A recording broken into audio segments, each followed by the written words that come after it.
तो हरपाल नाम के एक भक्त थे भगवान के, खूब भजन करते थे, खूब साधना करते थे, नाम जप करते थे, कथा सुनते थे, लेकिन वो ब्याह नहीं कर रहे थे। क्यों?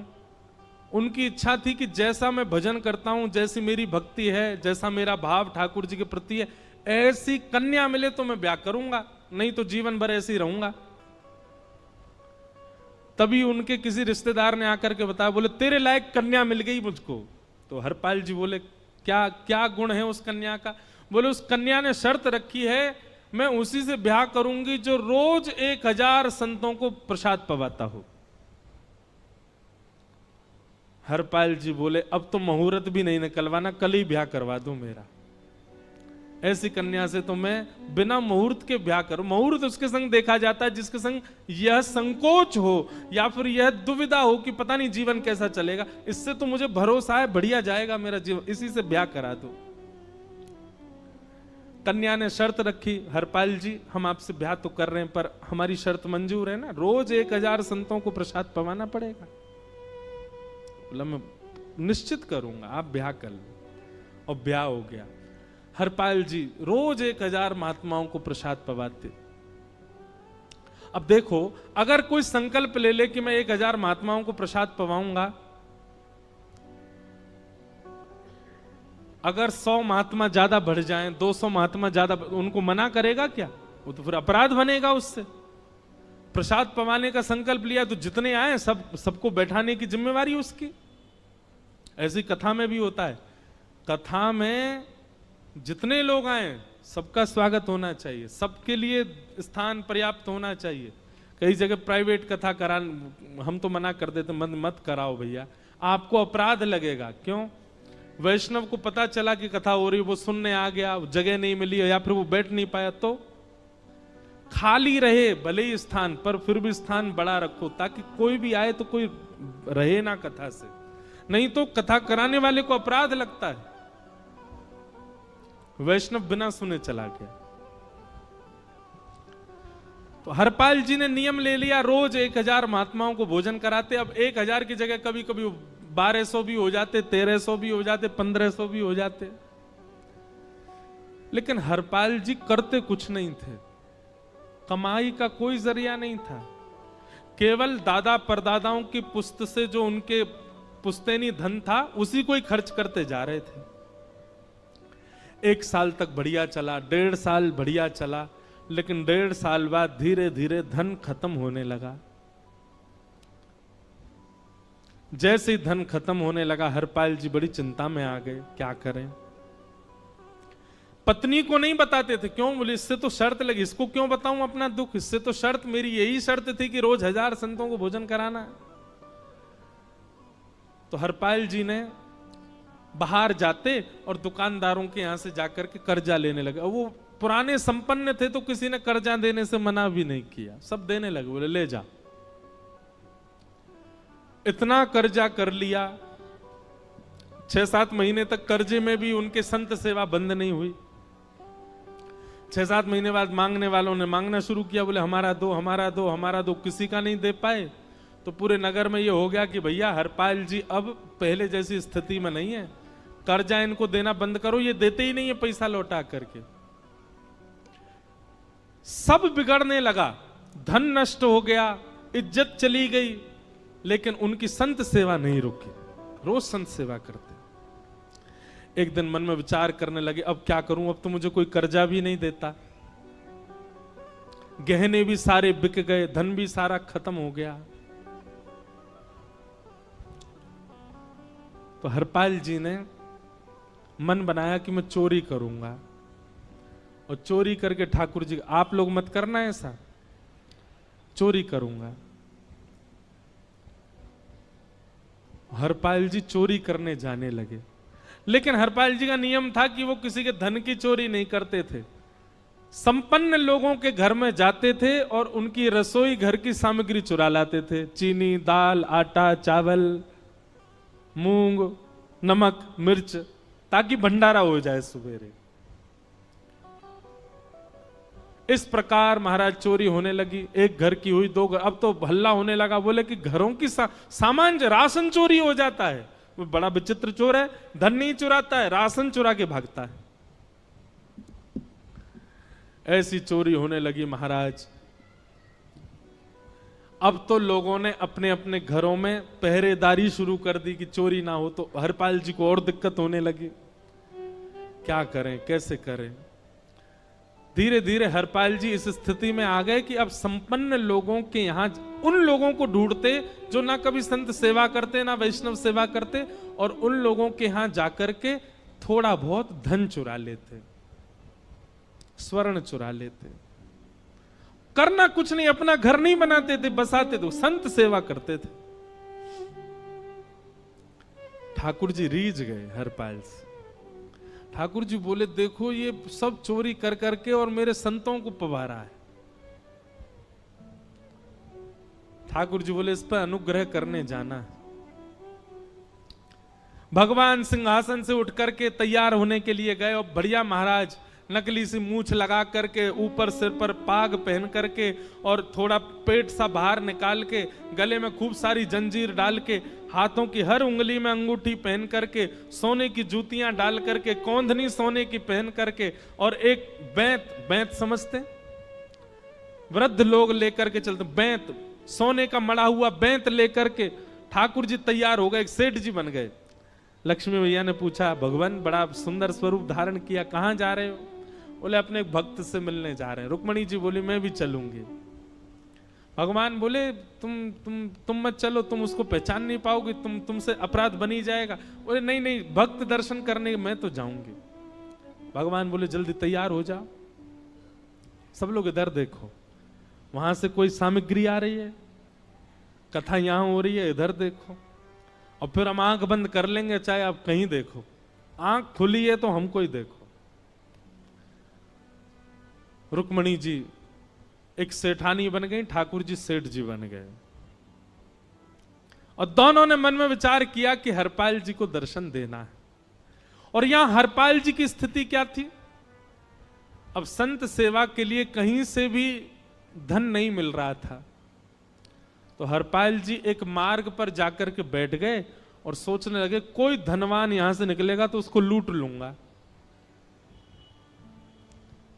और लूट के भाग जाऊंगा, सारा धन संत सेवा में लगा दूंगा। तभी उस मार्ग पर कोई और तो आया नहीं, ठाकुर जी सेठ बन करके आ गए। और महाराज खूब सारे गहने पहन करके, पाग बढ़िया सोने की जड़ाऊ पाग पहन करके, ऐसे वस्त्र पहन करके, और छम छम करते चलते आ रहे हैं। उन गहने ही बज रहे हैं ठाकुर जी के।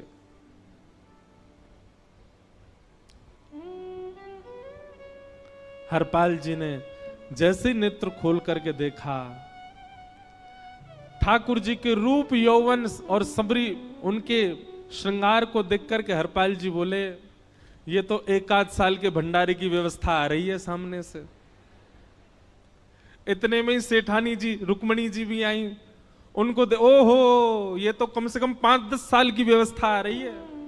अगर ये दोनों लूट लिए जाएं तो 10 साल चोरी नहीं करनी पड़ेगी। देखो कितना धन संपन्न। हरपाल जी के बगल में जैसे ही ठाकुर जी पहुंचे, हरपाल जी बोले, भैया जय श्री कृष्ण, प्रणाम। ठाकुर जी तो नाराज हो गए, क्या भगवान का नाम बोलता है सुबह सुबह? तुम सब लोग बड़े पाखंडी हो, ढोंगी हो, और हमने सुना इस गांव में एक रहता है, वो चोरी डकैती करता है, और फिर कहते हैं संत सेवा करता है। ऐसी काय बात की चोरी भैया? करता तो चोरी है, भली उससे भली संत सेवा करता हो। नाम उसका हरपाल है, हम सब जानते हैं। भगवान का नाम मत लो हमारे सामने। हरपाल जी समझ गए, वो तो बिल्कुल भगवत विमुख है, इसकी तो एक अंगूठी भी नहीं छोड़नी मुझको, इसका तो सब लेके जाऊंगा।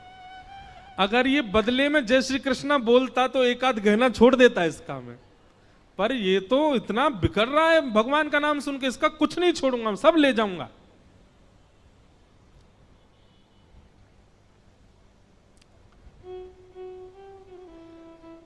हरपाल जी बोले, हाँ भैया, एक रहता तो है डकैत इस गांव में, और उसका कोई पता नहीं है, वो कभी भी आ जाता है। लेकिन एक मार्ग जंगल में होकर के है, उसमें गांव में नहीं जाना पड़ता। जंगल से गुप्त चुप निकल करके पूरे गांव पार हो जाएंगे, आप शहर पहुंच जाओगे। उसका रास्ता मुझे ही पता है। सेठ जी बोले तो तुम हमको पार करवा दो। हरपाल जी बोले मैं पार तो करवा दूंगा, लेकिन भगवान मेरे घर कुछ मेहमान आए हैं, उनके भोजन आदि की व्यवस्था के लिए मैं तो बाजार आया था, मेरे पे धन नहीं है। आप यदि मुझको कुछ दे देंगे तो मैं घर पर व्यवस्था करके आऊंगा, तुरंत आपको लेकर के गांव पार करवा दूंगा। ठाकुर जी ने उसको कुछ सोने की मोहर दे दी, बोले लो तुम अपने घर की व्यवस्था कर आओ। हरपाल जी ने सामग्री खरीदी, घर पर पहले व्यवस्था करके आए। बोले आज की व्यवस्था हो जाए, क्योंकि आज तो 10 साल का सब चोरी करना समय लगेगा। पत्नी से कहा भोजन प्रसादी बनाओ, संतों को पवाओ। संत पूछेंगे मैं कहां है, तो कहना कि आप लोगों की 10 साल की व्यवस्था करने गए आज। हरपाल जी लौट करके आए और सेठ जी से कहा आइए आइए चल दीजिए मेरे साथ और हमारे संगी चलना बिल्कुल। ठाकुर जी रुक्मणी जी चलने लगे। जैसे ही विहंगम जंगल में पहुंचे, भयंकर भयावह जंगल, बीच जंगल में जैसे ही पहुंचे,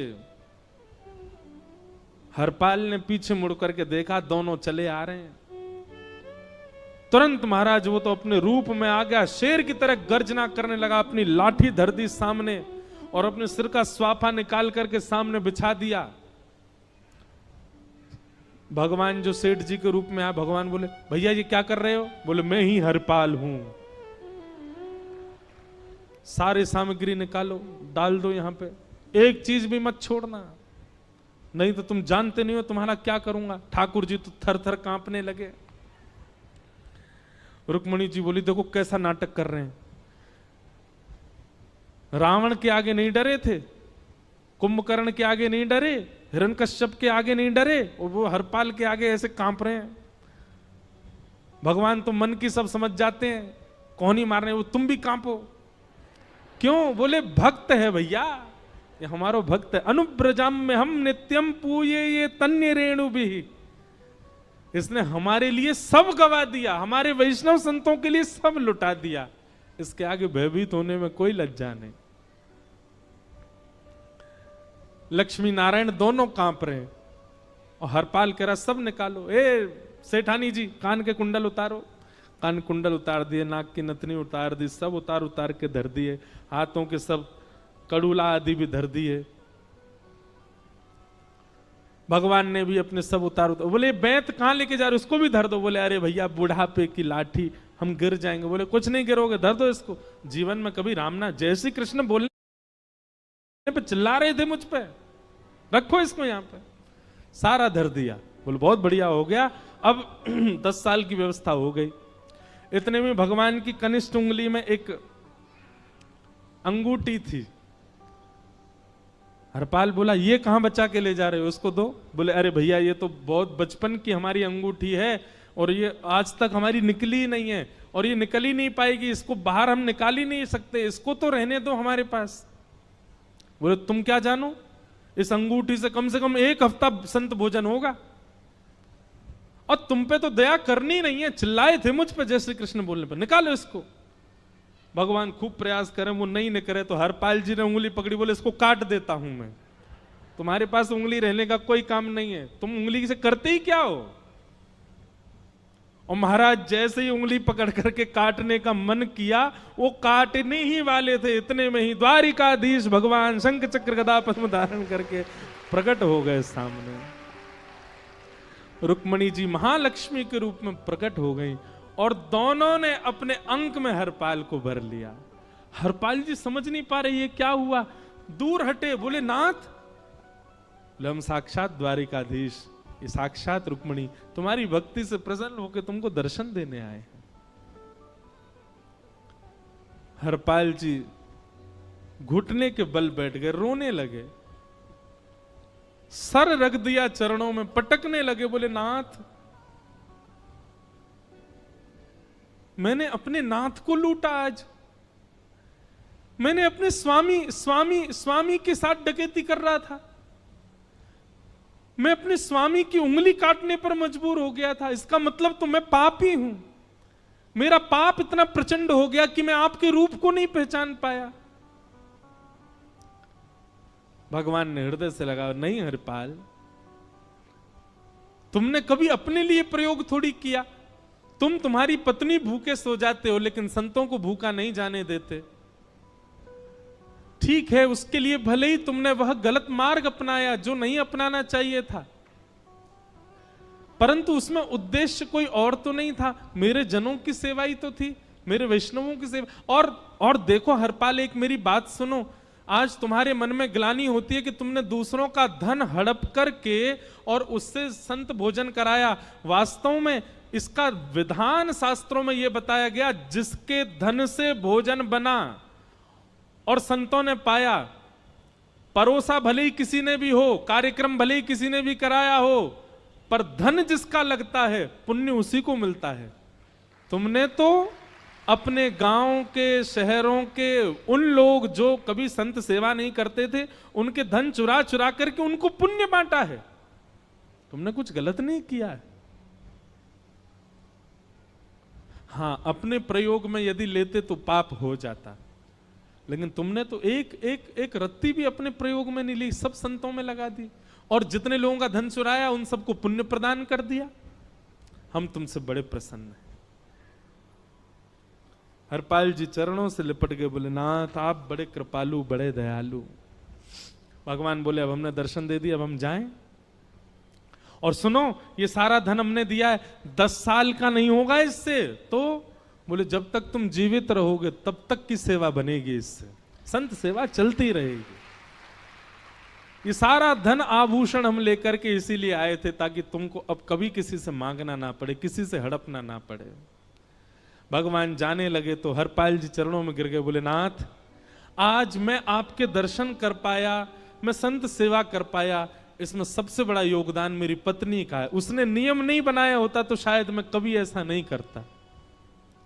आप उसको दर्शन दिए बिना जाएंगे, मैं उसको क्या बताऊंगा? मैं उससे जाके कह भी नहीं पाऊंगा कि आप मुझे मिले, और उसकी वजह से आप मुझे मिले, वो कृपा कर उसको दर्शन दे दीजिए। ठाकुर जी बोले ठीक है। तुरंत लक्ष्मी नारायण भगवान ने छोटे छोटे बालकों का रूप धारण कर लिया और हरपाल जी की गोद में बैठ गए, और हरपाल जी अपनी गोद में लेकर के ठाकुर जी को घर पर आए, और आकर के अपनी अरे सुनो देखो कौन आए हैं। जैसे बाहर आकर के देखा तो नन्हे से ठाकुर जी, नन्ही से रुक्मणी जी गोद में बालकों की भांति बैठे हैं। बोले अरे इतने सुंदर सुंदर बालक। बोले बालक नहीं है, ये साक्षात जगन्नाथ भगवान, साक्षात रुक्मणी जी, साक्षात द्वारिकाधीश हैं। तुरंत ठाकुर जी अपने रूप में प्रकट हो गए और दोनों दंपति को दर्शन दे करके भगवान वहां से प्रस्थान कर गए। बोलो भक्त वत्सल भगवान। तो एक भक्त जीवन संगी का प्राप्त होना भगवत दर्शन तक ले जा सकता है आपको। अब जिनके ब्याह हो चुके हैं उनसे तो अब हम कुछ कर नहीं सकते, पर जिनके नहीं हुए हैं संभल जाओ, सुधर जाओ, ठाकुर जी से प्रार्थना करो, और प्रार्थना करके केवल एक ही चीज मांगो, क्या हम गृहस्थी हैं नाथ, यह गृहस्थाश्रम है, हम इसमें आ चुके हैं, अब कृपा करके हमारे जीवन में जो भी आए वो आपका भक्त आए।